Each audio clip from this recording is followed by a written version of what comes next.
Madam Speaker, and explain why you don't want to accept the president's latest stimulus offer.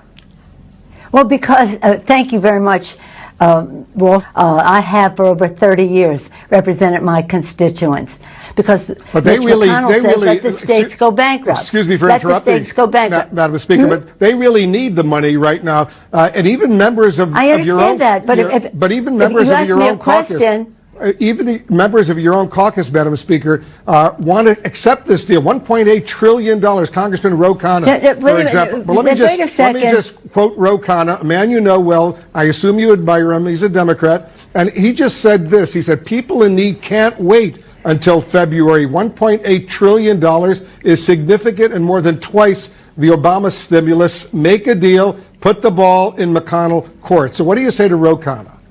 What I say to you is, I don't know why you're always an apologist, and many of your colleagues apologists for the Republican position. Just because the president wants to put a check with his name on it in the mail, that we should not be doing all we can to help people pay the rent, put food on the table. But you know, and that is the coronavirus. We know that is we the know coronavirus. The problem out there, but there are millions of Americans who have lost their jobs. They can't pay the rent. Their kids need the food. That's right, and that's what we're trying to get done. $1.8 trillion, and the president just tweeted, stimulus, go big or go home. He wants even more right now. So why not work out a deal with him, and don't let the perfect, as they say here in Washington, be the enemy of the good.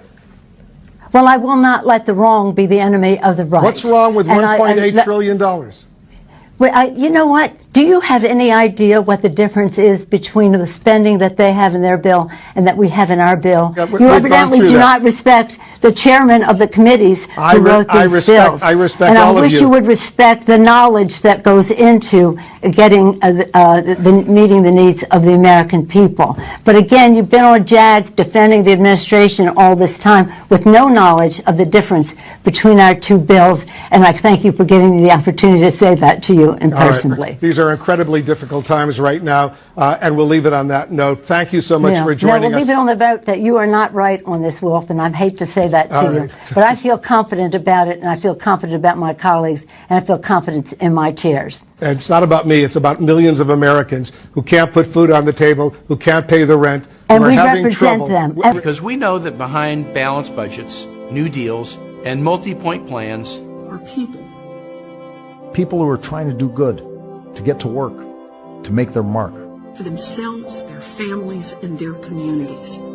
And through decades of administrations, revolutions, and global changes, we have been driven by one question. How can we do the most good for the most people?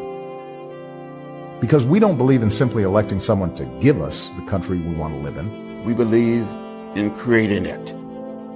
At town hall meetings, on school boards, in state legislatures, from the halls of we represent them, and we represent them. From the halls of Congress to the Oval Office.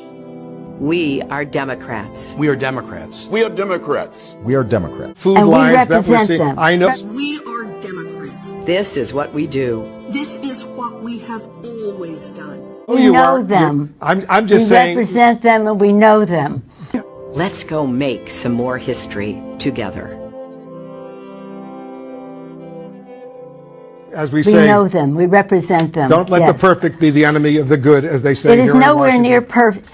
Every day is critically important. Thanks so much for joining us. Thank you for your sensitivity to our constituents' needs. I am sensitive to them because I see them on the street begging for food, begging for money.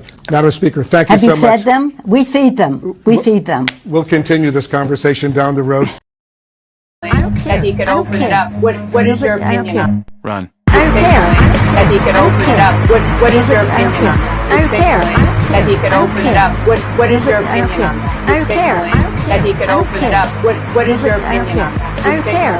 That he could open it up. What is your opinion on? I don't care. That he could open it up. Run.